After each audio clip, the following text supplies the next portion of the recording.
Well, we got Arkansas basketball in an exhibition tomorrow against North Texas, 4 p.m. tip. We'll have it on our 95.3 affiliate in Fort Smith. And college basketball season is right around the corner. Real quick, we'll have them on all stations. We're going to have them on all of them, okay. Yeah. I just read in the notes, they'd said that it's 95.3, but I wasn't sure if we were going to have it on all of them, so that's good. That's good. Kind of limited listening area because not all the affiliates will have it on. But it'll be good to get eyes on this Arkansas basketball team.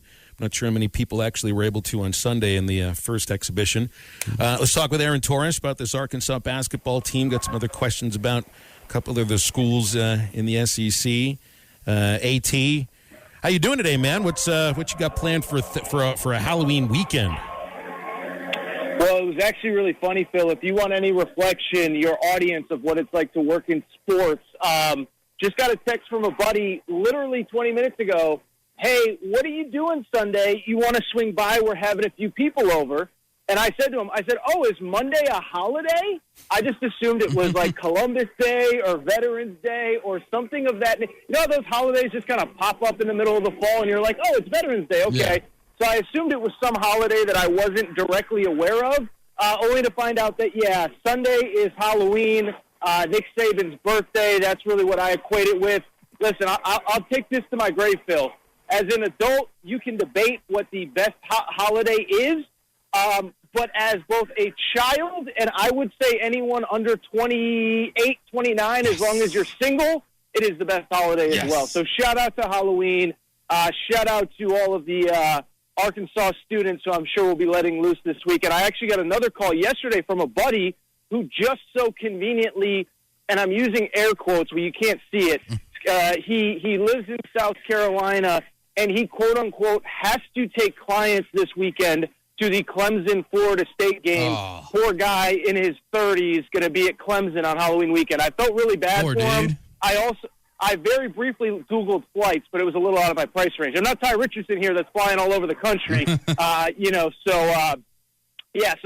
is the longest answer ever to what are you doing on Halloween without actually answering the question. Well, I'm going to be at a basketball game tomorrow and watching Arkansas versus North Texas. And one thing that I'm very interested in seeing is so looking at the transfers that came in last year, guys like Jalen Tate, Justin Smith, specifically those two, like they weren't the featured scorers on the teams that they'd left. So they already kind of knew how to play a different role than the featured scorer. And I think that played itself out in the way that last year's Arkansas basketball team gelled. When you look at the transfers that are coming in this year, especially Stanley Umude, Chris Likes, they were option number one on both of their teams. And I still feel like J.D. Notae might be the best scoring option for Arkansas right now. Heck, maybe Devo Davis is. That, to me, is going to be incredibly interesting to see how, these guys learn to share the ball amongst themselves. I'm not saying that Likes and Umude were gunners where they were before, but they were option number one.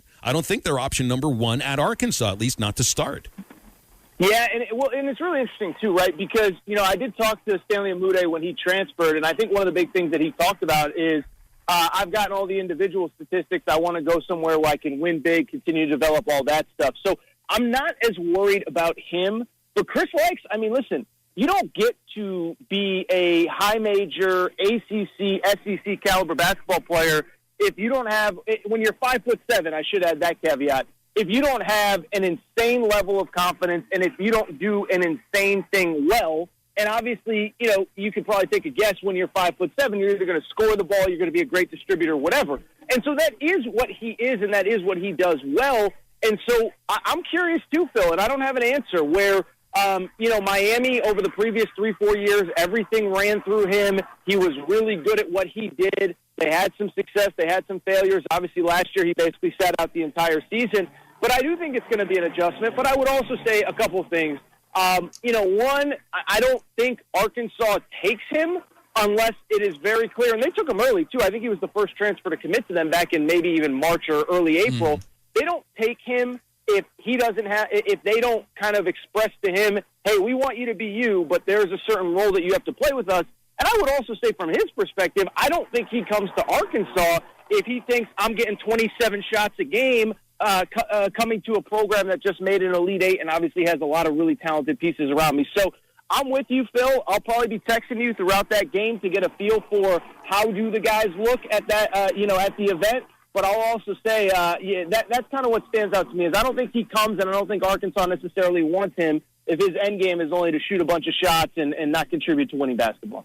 And we're still, a little bit less than 2 weeks away from the start of the college basketball season, AT. So right now we're in the exhibition, super secret scrimmage time of the season. How much weight do you take into the exhibition games and the super secret scrimmages, and ultimately how much weight should fans take into account? Because last Sunday's game against a Division II team out of Oklahoma was a little scary for Arkansas. Does that mean anything to you if you see a top 25 team get possibly a little scared during one of these exhibition games? I think it's a little different for everybody, Drew. Like, one result that I do think we can take from, Georgia got stomped by Charlotte last weekend in an exhibition scrimmage or a charity scrimmage or whatever. They were picked to finish 14th. About 6 of their best players decided to transfer out this year. So when they lose to Charlotte, I don't think it's, well, we have to work on our three-point defense. I think it's, oh, we stink, we're terrible, we're going to be looking for a new head basketball coach at the end of this season, which, by the way, I don't know if I ever talked about it on this show, but I crushed the Tom Crean hire when it happened, and I get a lot of stuff wrong. I was right on that one. Anyway, neither here nor there. But with, with everybody else, what I would say, Drew, and I think the way you phrased it is so important for fans, because, look, college basketball is so different than college football, where college football week one, you lose a game, you're behind the 8 ball all year, and you have to be peaking in week one. Georgia Clemson, like, that game matters for the entire season. Now, it doesn't matter as much for Clemson anymore, but you get the point. Whereas basketball, you listen to all these coaches, Musselman, Chris Beard at Texas, Calipari. It's a learning process on who his guys are, who he can trust, and he being the proverbial whoever that coach is. And I think all of these coaches at the programs that we expect to be good, they're still learning. And what I would also say, and you could go back to kind of Phil talking about last year's team, the team that took the court on opening night for Arkansas, really those early marquee games, it was a lot different, and they played a lot different, and they featured a lot different guys from opening night against Mississippi Valley to the last game against Baylor, where I would have to look it up. I'm guessing Devo Davis didn't play the role that he did in game one that he did in the final game. Same with Jalen Williams. On the inverse side, Connor Vanover's role changed quite a bit for that team. And so I do think I understand any fan that, I didn't get to see a ton of it, but I'm sure you guys talked about it this week. Any fan concerned that the exhibition game did not go great. But listen, Alabama struggled in their exhibition game. Kentucky plays their first kind of marquee exhibition tonight on SEC Network. And so I do think that more than anything, I think you just have to accept that college basketball is a sport that is so different than college football. College football, you have to be peaking day one. Mm-hmm. College basketball, frankly, you probably don't want to be because it's such a long grind of a season. You kind of want to do what Arkansas did last year and be peaking come around February 1st heading into the games that truly, truly, truly matter. Yeah, you're exactly right. That's when you want to be peaking because, obviously a team that made the Final Four last year in UCLA, I don't think any of us for most of the season saw that coming. They peaked in the Pac-12 championship tournament, then they started peaking all the way through the. Oh no, they didn't. Did they not? No, they didn't. They literally they lost. Listen, the UCLA narrative is a little bit of BS. People were, first of all, UCLA was the preseason conference favorite in the Pac-12 last year. They were like 12-1. But Drew, I didn't mean to put you on blast. Oh, no worries. But they lost to. They lost to Oregon State. That's it. Oregon State was the darling. Yeah. Actually being an awesome team that made the Elite Eight. But they benched Johnny Juzang in that game because they were mad at him about something. And so I explicitly remember I remember talking to somebody at UCLA about that. Like, so when did you know Johnny was going to evolve into the player that he was? He's like, I don't know, the Sweet 16 because we benched his ass. Excuse my language. I don't know if I just got us in trouble. No, we benched his in the Pac-12 tournament. And so anyway, I just bring it up, Drew. But you're right. And that is, that is the great thing about college basketball and why we love it is really everybody come March 1st, whether it's through your conference tournament or the early parts of the NCAA tournament, everybody has the chance to play their way into the conversation to compete for a championship. And that's one thing that is great about this sport. Be like Arkansas. Arkansas kind of had the blueprint to a T where it was a learning process December, January, and then it felt like they flipped the switch come February last year. Well, with the Final Four teams last year, out of those four, which of them do you actually have faith in to possibly get back to a Final Four? I'm guessing Gonzaga. Do you believe in UCLA, Houston, or Baylor? Yeah, so my contention is I actually think UCLA should be a pretty consensus number one, and I actually don't really see an argument for anybody else because they were, like I said, they weren't as bad as people make them out to be. They lost their last 4 games, but all 4 of those teams made the NCAA tournament, and 3 of them made the Sweet 16, Oregon, USC, and Oregon State, and 2 of those teams made the Elite 8. So they played good teams down the stretch. But, I mean, you talk about a team that returns every single player that played in a Final Four run. I don't really understand how you can go into any season, and that team is not the number 1 team in the country going into the following season.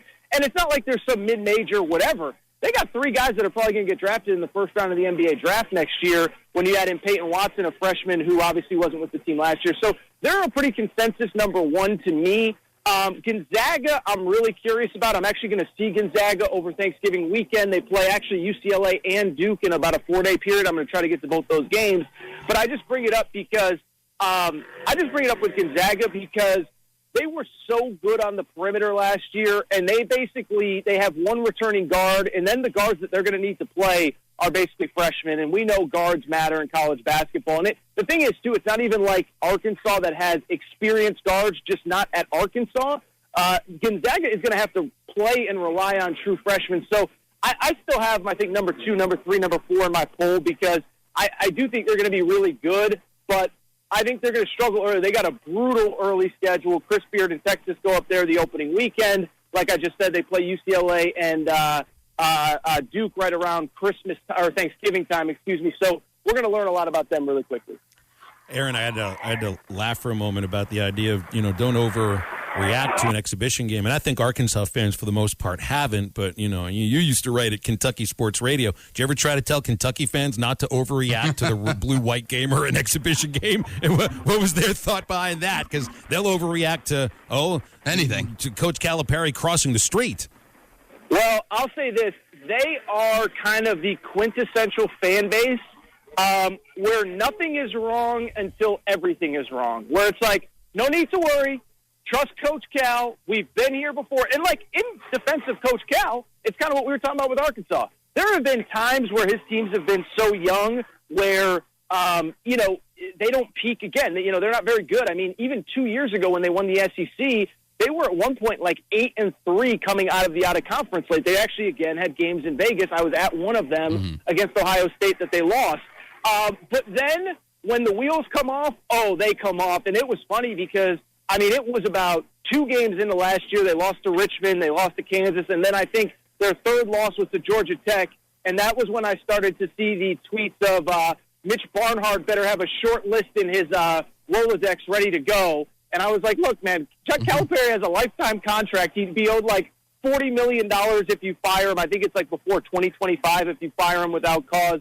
Calipari ain't going anywhere. So they're the quintessential fan base. They totally explicitly trust in Calipari until they don't trust him at all about anything. So it's fun to watch. I'll say that from a distance. It's fun to watch. Sounds a little bit like psychosis, to be quite honest. Aaron, we'll let you go, man. Appreciate you. A little bit like psychosis. This is exactly what it sounds like. All right, all right, guys. Enjoy the weekend. Yeah, you too. Thanks, Aaron Torres. We're back and better than ever. A new web interface to start the basketball season and more props, odds, and lines than ever before. BetOnline remains your number 1 spot for all basketball and football action this season. Head to the new updated desktop or mobile website to sign up today and receive your 50% welcome bonus on your first deposit. Just use our promo code BELIEVE50 to receive your bonus. That's BLEAV 50 to receive your bonus. From basketball, football, and baseball postseason, NHL, boxing, and UFC, right to your favorite Vegas casino games. Don't wait to take advantage of all the amazing offers available for the 2021 season. BetOnline is the fastest and easiest way to bet on all your favorite sports. BetOnline, where the game starts.